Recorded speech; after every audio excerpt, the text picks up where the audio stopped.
नमस्कार, मैं doctor Himesh Gandhi, director of robotic surgery Ruby hall clinic Pune. आज हम संभाजी नगर आए हैं एक सीएमई करने को। Mainly the theme of CME ये है कि जो एडवांस टेक्नोलॉजी है यूरोलॉजी में और यूरो ऑन्कोलॉजी में, वो आम आदमी तक पहुंचना बहुत जरूरी है। वो टेक्नोलॉजी जैसे रोबोटिक सर्जरी हो गया, फिर प्रोस्टेट के लिए कुछ नया एडवांसमेंट है सर्जिकल फील्ड में, वो सब डिस्कशन आम आदमी plus common general physicians, general surgeons तक पहुंचना बहुत जरूरी है ताकि पेशेंट का ट्रीटमेंट और अच्छे से हो पाए। रोबोटिक सर्जरी की अगर बात करेंगे पहले, तो हमने रूबी हॉल क्लिनिक में 2017 से रोबोटिक सर्जरी प्रोग्राम स्टार्ट किया हुआ है।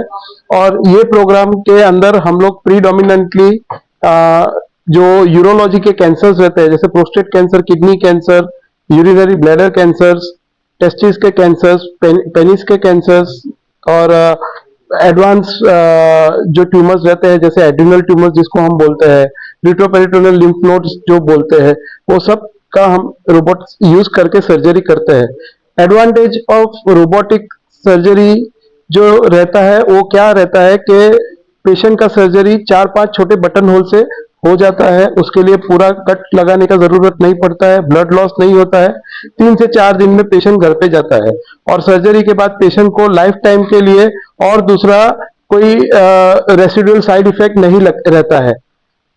रोबोटिक सर्जरी बहुत कॉस्ट इफेक्टिव है, इंश्योरेंस में कवर्ड रहता है और सर्जरी करने के बाद जो पेशेंट का रिकवरी रहता है वो बहुत फास्ट रहता है।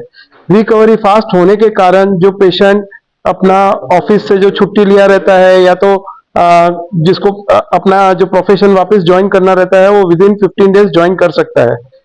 15 दिन के बाद पेशेंट कहीं भी जगह ट्रैवलिंग के लिए भी फिट हो जाता है। तो जो सर्जरी पहले बहुत डरावना लगता था, जहाँ पे बड़े बड़े कट लगते थे, पेशेंट का बॉडी पूरा स्कार से कवर हो जाता था, वो सब अभी रोबोटिक सर्जरी के द्वारा एकदम मिनिमाइज ट्रॉमा हो जाता है, ब्लड लॉस नहीं होता है, पेशेंट का रिकवरी फास्ट होता है।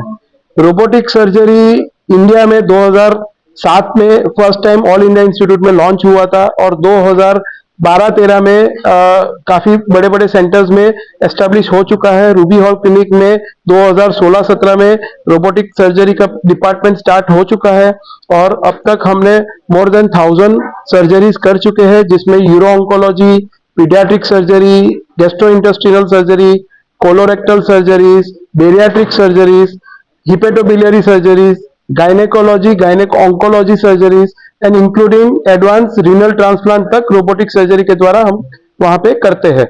रिजल्ट्स बहुत अच्छे होने के कारण पेशेंट का रिकवरी कम रहता है। आईसीयू में पेशेंट स्टे एकदम मिनिमाइज हो गया है और पेशेंट को कभी भी ब्लड ट्रांसफ्यूजन का जरूरत नहीं पड़ता है, जिसकी वजह से जो पेशेंट का फीडबैक रहता है, जो पेशेंट का पेन स्कोर रहता है, वो बहुत सुंदर रहता है। तो रोबोटिक सर्जरी अभी नेक्स्ट 50 साल की बात करेंगे तो एटलीस्ट नेक्स्ट इवोल्यूशन तो होता ही रहेगा, पर नेक्स्ट 10 to 15 ईयर्स की जो हम लोग विजन देखते हैं, जिसमें robotic surgery almost 90% of the surgery cover करेगा और हार्डली 5 to 10% जो सर्जरी रोबोटिक से नहीं हो पाएगी वही फ्यूचर में ओपन सर्जरी द्वारा करने की जरूरत पड़ेगी।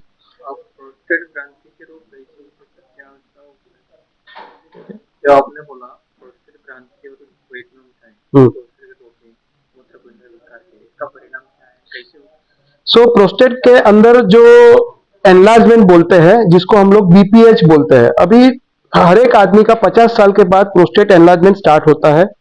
प्रोस्टेट का एनलार्जमेंट या तो कैंसरस या तो नॉन कैंसरस दोनों प्रकार का हो सकता है। सो इंडिया में अगर स्टेटिस्टिक्स देखने जाएंगे तो हर साल 40,000 लोग नए प्रोस्टेट कैंसर के डायग्नोस होते हैं और अगर 5 साल का डेटा लेंगे तो 5 लाख लोग प्रोस्टेट कैंसर से पीड़ित हमको इंडिया में मिलते हैं।